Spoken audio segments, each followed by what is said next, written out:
Our next speaker is Lucky. Lucky is a lifelong artist and professional software developer who has been making games since they were 13, with a special focus on 2D games and pixel art. Educated in computer science, Lucky is deeply fascinated by technology, its history, its uses, and its interactions with people. Lucky is the solo developer behind Seabirds, End of an Age, and Single Feather. So I'll let you take it away. All right, thank you for that intro, Daniel. Mm-hmm. The title of today's presentation, Why Your UI is Terrible and You Hate Working on It. Daniel did a great intro for me, so I'm going to skip this part. Yeah, these are my games. Seabirds End of an Age, it came out in 2019, and then Single Feather, which is still in production, but there is a demo on Steam today. I've got a lot of content, so I'm going to go fast. What do I mean by UI? I'm talking about a user interface. And what that looks like is menus, buttons, checkboxes, scroll bars. It often is interacted with by a user using a mouse, pointing and clicking. In this talk, we're going to make a pause menu UI together, step by step, and we're going to answer some important questions. So one is it okay to copy other games, specifically in regards to UI? What if a player isn't using a mouse at all? How do we make a UI for them? How do we make a UI for people who play games in a very different way from you, the developer? And how do we account for different screen resolutions and window resizing? We'll also leave you with a handy checklist that's going to help you test if your UI needs improvement. And so before even making a user interface for a game, I like to ask myself the question, like, do I even need UI for this? For players, often the least fun part of a game is the user interface, but this poses an interesting challenge for us as game developers and designers. A game's UI might only be functional, but not fun. UI has a high chance of frustration and confusion for users, more so than other parts of the game, in my experience. So as a developer, ask yourself, can I use something other than a user interface to achieve the same thing? For example, level selection. In Single Feather, instead of going through a menu and just picking a level out of the options, because it is non-linear, I let players run around and jump in the world and then pick a level that way, which is more engaging and fun. UI is not always avoidable, and sometimes it's the best tool for the job. But when your first instinct is to implement some feature by creating a menu or user interface, I challenge you to think of alternatives instead that might be more fun. But this talk isn't about how to avoid the problem of building user interface, it's about how to build one. So what do? You go to your game engine, but this looks complicated. Now on the right, we have Godot version 4, and I'm scrolling through different control nodes, and they are each one complicated with their own page of documentation. You can find tutorials on these with their own quirks, and it can be overwhelming. You might think to yourself, I don't know how these in-engine UI tools work, but I know how buttons work. Why not just build it myself? I know how buttons work. But do you? This can be a trap. Try to think of all the features of a button. It sounds like a simple little thing, a button, but they're actually very complex. Now, the obvious thing is, okay, they do something. You know, you click on them and they call some function or throw an event. But there's a lot more than that. There's appearance changing when you hover your cursor over them. When you click down or unpress click, they change the way that they look. Your mouse cursor might change when you hover over them as like the pointer finger. They can be focused. This is a big part of the talk, is focus. A lot of people sort of know what this is, but they don't necessarily know the word for it. This picture here is of two buttons. At the bottom, you have a button that's in focus. You can tell because of that blue outline. And then at the top is a button that's out of focus. And when a button is in focus, that means it's like the primary thing that you can interact with. And so you could click on this button. Instead of using a mouse, you could put your focus on it and hit enter, and then it'll click. Focus moves from button to button, element to element in a user interface using, you can either use tab to move forward and shift tab to move back, but also arrow keys are used for moving around focus. Enter is the main way that you'll like click on a button that is in focus, but space is an alternative. But there's more. There's also a tooltip. So if you hover your cursor over a button, a tooltip will be like a little description that gives you a hint as to what the button does. Because you want users to know what a button does before they actually click on it. Otherwise, it can have unintended consequences. Buttons can have text, but also icons. Clicking a button should not click anything beneath it, such as another button. So if you have like a big menu with buttons, and then a pop-up window appears on top of it in your game, and you click on one of those buttons, you don't want to click that button and then whatever's behind it. That's something that you would have to implement yourself if you're building buttons and a user interface all from scratch. Buttons adjust for different UI scale. There's controller support, focusing and pressing with A, reacting to window resizing. It's really complex. Just a button. This isn't even all the functionality of a button, and this is multiplied by every single UI element you make. Look at all these UI elements. A lot of the work has already been done for you. And so the first lesson of this talk is to learn existing tools and to use them. Not everyone uses a button the same way you do. Maybe you're a person who uses a mouse a lot, and another person is on their controller or uses the keyboard, for example, or some assistive device for disability. So supporting different ways of interacting with a button are really important. And again, it's not just buttons, it's everything in a UI. People might be expecting standard functionality that you're not aware is standard. This complexity is multiplied by every element, and a lot of game engines, the popular ones anyway, will implement most of the standards already for you. Engines and frameworks already support these UI systems with their normal standards and conventions. It's true that sometimes it's easier to create your own system rather than learning someone else's, but this is not one of those times. And now a fun activity where we're actually going to make a user interface together. This is really how it started. This is just a picture I drew up. It's a pause menu. And so I'm going to go like chronologically through the process that I went through when making this. So the first thing I do is I just make a skeleton UI. It's just a bunch of buttons and text and such, but it doesn't do anything, really. It has no real functionality.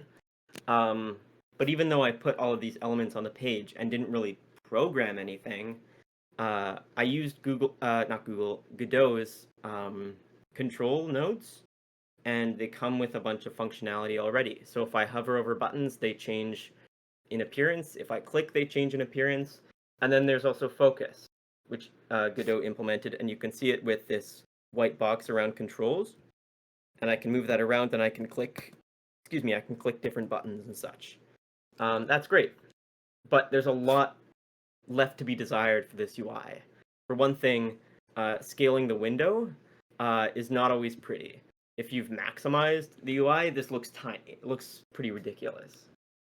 So we're going to move ahead to a later commit.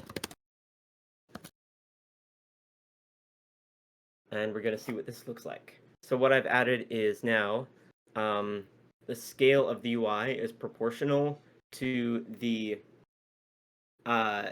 scale that the game is running at. So if the window is big, the UI is going to be big too. Also, the cursor will change to a hover. That's another indicator that these are really buttons that you interact with your mouse. And then I've also added tooltips. So maybe a player doesn't quite know what controls means. Does it mean it's going to be a description of the controls? Is it going to be a place where I can edit the controls or whatever? They might not know and they want more information. And so a tooltip can provide that extra information. And they go, okay, so this changes the game's controls. and I added tooltips for really everything. Let's go to a later commit. And what I focused on was, in part, making it look good. So I added a theme. Before it was just the default font and the default colors and everything. And this time I made it a little bit more eye-catching and unique. Godot has itself like a theme editor, and they've thought of in advance of a lot of different like states that a button can be in. The hover, the focus around a button, like this blue circle we're seeing here, what it looks like when it's pressed, when it's disabled. These are things that Godot thought of, and you just have to like fill in the slot, and then you're telling it what to look like. It does a lot of the work for you, and this is common for game engines to have functionality like this. I also made the focus fix some bugs with that because it doesn't work perfectly out of the box. The focus did not, and I also got these buttons on the sides to actually move the sliders along when you press them, so you don't have to click. And then the last thing is UI scaling, but actually before I show you that, if you look at this, if I full screen this, you might notice that this looks really huge. The buttons and everything, it fills up the entire screen, and maybe this would be okay on like a phone screen, but on a laptop or on a big monitor, it's pretty gigantic. So one of those settings I've got in the pause menu is UI scale. And we're going to talk about this in a few different places in this talk. But with this subsequent commit and change I made, is I made adjustable UI scale. So if you're on a really big screen, you might want small UI, and then if you're on a really small screen, you'd probably want really big UI to fill it up so you can still read it. This is also good for people with visual impairments who need text and buttons and everything to be bigger. We start with the UI being really huge. When we're making it, we make it really huge, filling up the whole game screen, because it's easier to make it smaller afterwards than starting small and then trying to allow it to get bigger, and you'll find that you run out of space. If you do it that way, that's common. Now, let's talk about different perspectives on UI. One way to think of UI, we'll come back to that demo that I was showing you, and we'll carry on in a bit, but I wanted to talk about different perspectives beforehand. So you might think of a user interface as like a tool or a piece of technology that's in your hands that you control and you interact with. This way of thinking is pretty intuitive for most people, especially developers, but I want you to imagine another way of thinking about UI, and that is as a place, a location that you're in and that you can move around, a space that you move through. This is a metaphor, and it's a really powerful one, and it invites some different ways of designing UI that make it harder to get confused or lost within a bunch of menus. So what do we get from this place UI? Well, first I'll say that place is a metaphor, and it's most appropriate for when a UI system is large, think of it this way, when there are different pages, states, and submenus. And also the last 20 years of the internet has taught us a lot about this kind of design. Websites have gotten bigger and bigger and bigger. And there's work that needs to be done to make it so that people aren't so confused about where they are or what the website is doing or how do they go back. So what we get from the place UI, you can use landmarks, which will orient yourself so you know where you are and where you're going. You can think of user paths. So to achieve some certain task in your UI, users move across different pages and screens in a process, and that process can be studied and refined. You can also use breadcrumbs that show where a user came from, where they're going. Back buttons help with that. Pause menu, like header that says paused. It tells you where you are so you don't get confused as to where you are. It might sound obvious, but the way a user interface works, it's just prone to confusion from users. And so we're going to add a little bit of navigation to our UI, just a little bit.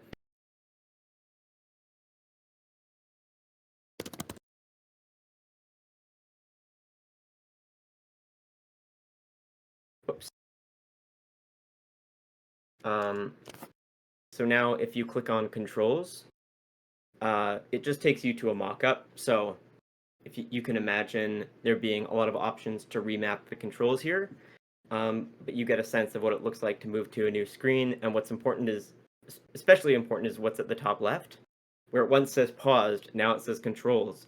And so you know that you've moved to a new quote-unquote place. And then the back button helps you understand how to return to where you were initially. If you quit the game, you go into this little sub-menu, which is a pop-up. And then if you click Saved Game, rather than it being just like silently saving your game, it does give you some indication that it's succeeded in saving by giving you this little pop-up animation in the corner. And now here's where I'll ask you how the music and side effects sound, because I add this in the next commit. So can people hear this? I'll ask Daniel to unmute. Okay. Yeah, it's okay if it doesn't sound like super crisp, but are you able to hear me talk over it as well? Okay, that's great. So I added music. I just added like this public domain like funk song. I added some sound effects, so when you like drag these sliders around, they make a noise. The main reason why I did that was so that when you're editing the sound effect slider, you can actually hear the sound effects getting louder or quieter. It's great to have that sort of feedback. So now it's really loud. Now it's really quiet. It helps alleviate that confusion we talked about when the game tells you, like, yeah, you're interacting with me. You're changing things. You're changing the volume. Yeah, that was it for this section, this commit, anyway. And then the very last thing to show in this little demo is, I'll turn the music down again, is I've just added sound effects to basically everything. So opening the quit game menu, it has a little bloop sound, and then closing it has another sound. Saving the game, I added a sound effect to the little animation you see. And then going to the controls and then back also has its own sound effect. In other, oh yeah, and hovering over buttons makes a sound. In other user interfaces, you rarely get sound effects for hovering your cursor over a button. You would hate to have that in a website. It would just be so distracting and annoying. But in a game, it's pretty common. Now, we're going to go back to the slides. And I'll ask, has this ever happened to you? An older person asks you for help with technology to do something that seems incredibly obvious to you. You may notice a theme with this talk is confusion, misunderstanding, and really how to alleviate that. The rules of a game can be a struggle to learn, but this is way more true for user interfaces. They're way more likely to breed confusion in a game, especially from people who aren't super familiar with games or with software in general. The second lesson is don't assume anything is universally obvious. What's easy for one person can be impossible for another. The spectrum of people's abilities with technology is very wide. Many of our abilities we developed during past experiences with similar games and software, and people's experiences vary. They're different. So people's life experience and thus experience with games and technology varies a lot. People are diverse. I ask myself this sort of question when I'm doing user testing and when I'm doing designing, which is what kind of technology are users comfortable with? Do they mostly use a mobile phone? Do they mostly use a computer or a TV? What operating systems do they use? Android, iOS, Mac, Windows? Are they the type of user to do everything through a web browser? This will affect what seems obvious to a user and what does not. And consistency is key to making good UI. A lot of game developers know this when it comes to their own game, that within it should stay consistent in the way that it behaves. But what they often don't know is that you should actually make your game consistent with other games and other applications. It's good to follow standard practices that the industry has set, and players will more intuitively know how to use your user interface. A user should be able to go from playing one game to the next, or from one software application to the next, without relearning how buttons and menus work. So learn the standards, copy the standards. UI is the best place for your game to copy others. And software and games do this all the time. Don't feel ashamed about this. When it comes to art style, try to be unique. When it comes to mechanics, being different makes you interesting. But for UI, you want to follow common conventions when they exist across different games and software applications, or people are going to hate you. People will stop playing your game if your UI is very unconventional. And so you need to know what the conventions are. Some examples of conventions are things like copy, cut, paste, and their keyboard's shortcuts. They vary on Mac and Windows. Shift and Shift Tab to go back and forth, focusing on different UI elements. There are more. I could go on and on. But copying conventions that other games and software uses is important. If there's one thing you remember from this talk, let it be this, that copying standard practices in UI design will make your UI systems better. For my level editor, I copied image editing software. This is Krita. I use it on my computer for making pixel art primarily. On the left, you have like a brush tool, you have select, you have a move tool to move a selection, you have an eraser tool in here too. So for single feather, I thought of it as like a canvas, and you draw upon it to build your level. You can select an area, that's what you see in the middle there, you can move it, you can copy and paste. Not only did I copy Krita, but Krita copied other software. Krita copied Paint. This is Microsoft Paint, an old version, but you can see how similar it is. A lot of the tools that Krita has on the left in that toolbar are lifted straight from Paint. And for all I know, Paint copied somebody else. So you might be surprised to hear that. Oh yeah, sorry, just to wrap up. This is very normal in the industry, is copying user interfaces. For art style and mechanics of a game, that's a different story, but the user interface is where copying is most welcome. So follow the standards, and you might be surprised to hear that standards relate to another consideration that is relevant to UI design, and that's human diversity. So if you think about what ways people are diverse, there's a lot, but we're going to talk about disability. Accommodating for disability makes following standards even more important. So if you remember lesson 1, that's to learn existing tools and use them. These tools already come with a lot of standard functionality that you wouldn't have thought to add, perhaps. Some topics relevant to accessibility and UI are keyboard and controller navigation. That's built on the foundation of that focus system we talked about. Tooltips, adjustable UI scale, which we'll talk a little bit more about. And then also, contrasting colors is common to talk about in games, where you want people to be able to see things, and so people talk about, okay, make colors contrast. But I'll say that what's more important than contrasting color is contrasting the brightness of those colors. So here's a comparison. On the left, you have text where the hue, like red, blue, green, that is not contrasting. It's not different. But the brightness of those colors is different. So here you have light green on dark yellow on light yellow, and it's readable. But on the right, you have contrasting hue. But the brightness is about the same, and that's way harder to see. So think about brightness.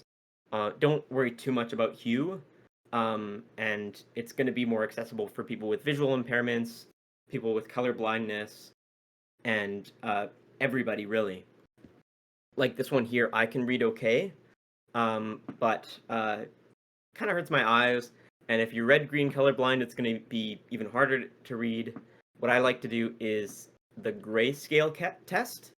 So I look at my user interface in grayscale, or my whole game really, and I see where colors are shades of gray are too similar, and then I increase the contrast of their brightness level. So this is a good test, the grayscale test, to see if it's readable and accessible for visually impaired people. It's not the only test that's important to do, but it's one great one, especially for color blindness. Now I'm talking about the UI scale setting. I covered this a little bit, but yeah, I like to start by making the UI really, really big, and then when I implement the setting, that really big size is the maximum, and then I make it work for smaller sizes after.